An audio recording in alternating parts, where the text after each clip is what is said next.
1770 और 1779 में देश का दर्जा देने से पहले नेपाल का कोई अस्तित्व नहीं था, जैसा कि आज ज्ञात है। नेपाल की पश्चिमी सीमा काली नदी के पूर्व में थी। जब उनके दूसरे बेटे बहादुर शाह ने नेपाल को एक अखिल हिमालयी राज्य बनाने के बारे में सोचा, 1790 के बाद बहादुर शाह और उसके उत्तराधिकारियों ने काली नदी के पश्चिम में राज्य जीत लिया और 1809 में ये सब बदलने तक नेपाल की सीमाओं को सतलुज नदी से परे पश्चिम तक बढ़ा दिया और कांगड़ा राजा ने महाराजा रणजीत सिंह की सहायता से गोरखा सेना को पूर्व में पीछे हटने की अनुमति नहीं दी। बहादुर शाह भी अपने शासन में तिब्बत को जीतना चाहता था, जिसके लिए उसने 3 वर्षों तक तिब्बत पर आक्रमण भी किया। ये बात 1789 से 1792 तक की है। दरअसल बहादुर शाह तिब्बत में। Welcome back. आज की वीडियो काफी इंटरेस्टिंग होने वाली है, क्योंकि आज हम फिर से ग्रेटर नेपाल के बारे में बात करने वाले हैं और आपके साथ शेयर करने वाले हैं कि इंडियन मीडिया इस टाइम पे ग्रेटर नेपाल के बारे में क्या बात कर रहा है। आप सबको पता है कि ग्रेटर नेपाल एक ऐसा मुद्दा और एक ऐसा फॉर्म बन चुका है आज के टाइम पे कि इसके ऊपर पूरी दुनिया बात कर रही है और बात करना चाह रही है। तो हम आज बात करेंगे कि इंडियन मीडिया ग्रेटर नेपाल के मैप के बारे में क्या बात कर रहा है। तो इस ग्रेटर नेपाल के मैप से इंडिया को क्या नुकसान पहुंच रहा है और नेपाल को क्या फायदा हो रहा है। तो चलिए देखते हैं इंडियन मीडिया का रिपोर्ट और आपके साथ शेयर करते हैं कि इंडियन मीडिया ग्रेटर नेपाल से कितना जेलस हो रहा है। वीडियो देखते हैं।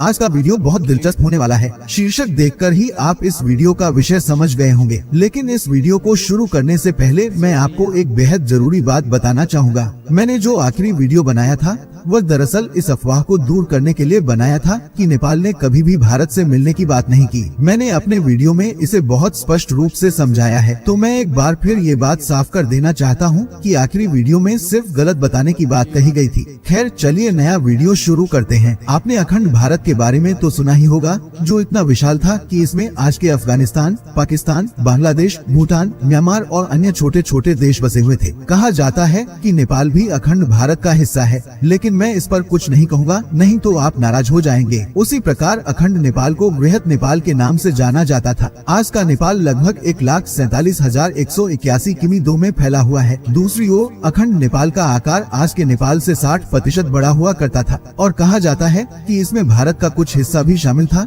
जिसे गोरखा सेना ने 1791-1804 में भारतीय सेना ने जीत लिया था। दुर्भाग्य से गोरखा सेना ने जो जमीन भारतीय राजाओं से जीती थी वो 1814-1816 के एंग्लो नेपाली युद्ध में ब्रिटिश ईस्ट इंडिया कंपनी के साथ हुए युद्ध में उन्होंने खोदी, जिसके बाद सुगाली संधि के तहत नेपाल और ब्रिटिश भारत के बीच सीमाएं बनाई गयी। कहा जाता है कि सुगाली संधि से पहले नेपाल का क्षेत्र 2,92,181 वर्ग किलोमीटर में फैला हुआ था। इन आंकड़ों से यह पता लगाया जा सकता है कि नेपाल ने युद्ध में अपना 60-70% क्षेत्र खो दिया। कई लोगों का यह भी मानना है कि ग्रेटर नेपाल के दौरान दार्जिलिंग और सिक्किम के कुछ इलाके नेपाल के अंतर्गत आते थे। बहरहाल हम इस विषय पर एक नए वीडियो में बात करेंगे। अखंड नेपाल की शुरुआत एक छोटे से हिस्से से हुई थी, जिसे पृथ्वी नारायण शाह ने शुरू किया था। पृथ्वी नारायण शाह गोरखा साम्राज्य के अंतिम राजा थे। नारायण शाह प्राचीन काल के राजपूताना परिवार से थे, जिन्होंने मात्र 2,500 वर्ग किलोमीटर के गोरखा साम्राज्य को अखंड नेपाल बनाया था। शाह ने धीरे धीरे पड़ोसी राज्यों को जीतना शुरू कर दिया,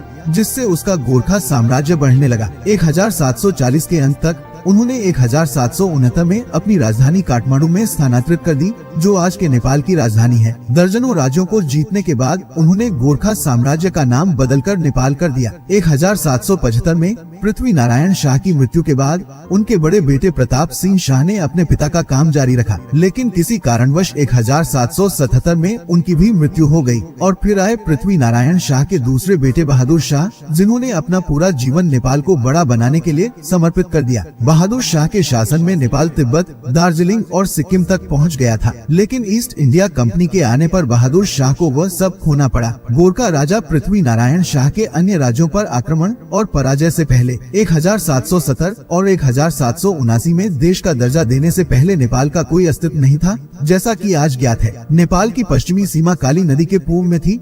जब उनके दूसरे बेटे बहादुर शाह ने नेपाल को एक अखिल हिमालयी राज्य बनाने के बारे में सोचा, 1790 के बाद बहादुर शाह और उसके उत्तराधिकारियों ने काली नदी के पश्चिम में राज्य जीत लिया और 1809 में ये सब बदलने तक नेपाल की सीमाओं को सतलुज नदी से परे पश्चिम तक बढ़ा दिया और कांगड़ा राजा ने महाराजा रणजीत सिंह की सहायता से गोरखा सेना को पूर्व में पीछे हटने की अनुमति नहीं दी। बहादुर शाह भी अपने शासन में तिब्बत को जीतना चाहता था, जिसके लिए उसने 3 वर्षों तक तिब्बत पर आक्रमण भी किया। ये बात 1789 से 1792 तक की है। दरअसल बहादुर शाह तिब्बत में व्यापार मार्गों पर नियंत्रण करने की कोशिश कर रहे थे, लेकिन उस समय तिब्बत पर चीनियों की बहुत अच्छी पकड़ थी और चीनी सेना ने बहादुर शाह की गोरखा सेना को काठमांडू लौटने के लिए मजबूर कर दिया। इसके बाद नेपाल और चीन के बीच एक शांति संधि पर हस्ताक्षर किए गए, जिसे चीन नेपाली संधि के नाम से जाना जाता है। महाराजा हर्ष बहादुर शाह ने ईस्ट इंडिया कंपनी से गोलियां, गोला बारूद और बंदूकें मांगी, लेकिन फिर भी वह तिब्बत नहीं जीत सके। बहादुर शाह के उत्तराधिकारियों ने यह प्रयास जारी रखा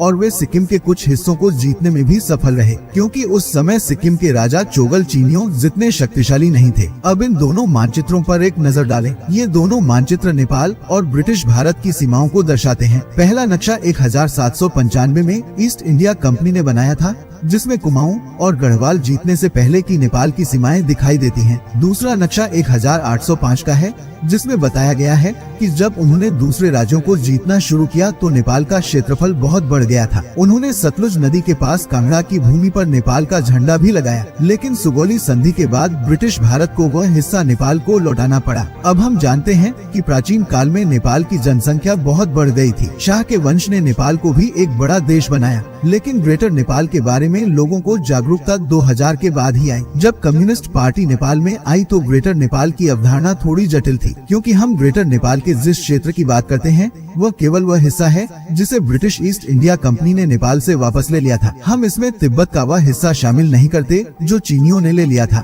नेपाल में आज भी कई लोगों को भारत पसंद नहीं है, क्योंकि उनका मानना है कि भारत ने उनका वह हिस्सा जबरदस्ती छीन लिया है। इस साल उस हिस्से को वापस लेने की मांग भी की गई। नेपाल के एक एनजीओ ने एक हस्ताक्षर अभियान चलाया, जिसमें उत्तराखंड और दार्जिलिंग को यूएन का हिस्सा वापस देने की अपील की गई, जिसे 1816 की सुगौली संधि में नेपाल के राजा को देना पड़ा। यहाँ हम सभी को एक बात समझनी होगी कि जो चीजें अतीत में हो चुकी हैं, उन्हें हम बदल नहीं सकते। और जिस तरह से नेपाल के राष्ट्रवादी 1816 में खोई हुई जमीन वापस मांगने की बात कर रहे हैं, उससे तो अराजकता ही बढ़ेगी। और ये इतना बढ़ सकता है कि न चाहते हुए भी कहीं नेपाल और भारत के बीच युद्ध शुरू न हो जाए। और अगर ऐसा होता है तो हम सब जानते हैं कि नेपाल इतना ताकतवर नहीं है कि वो भारत से लड़ सके, इसलिए वह चीन से मदद मांग सकता है और ये लड़ाई विश्व युद्ध भी बन सकती है। लेकिन मेरे नेपाली मित्रों, आपको ये भी समझना होगा कि ये अंग्रेजों का भारत था, जिस पर हमारा कोई नियंत्रण नहीं था। भारत नेपाल से नफरत नहीं करता। हमारे देश में आपके प्यार का स्वागत है, चाहे अखंड भारत हो या अखंड नेपाल। ये रिकॉर्ड है कि भारत और नेपाल कभी एक दूसरे से नहीं लड़े। पूरी दुनिया में ये दोनों देश ऐसे होंगे जो एक दूसरे के इतने करीब होते हुए भी कभी एक दूसरे के खिलाफ नहीं गए, और मुझे इस पर गर्व है।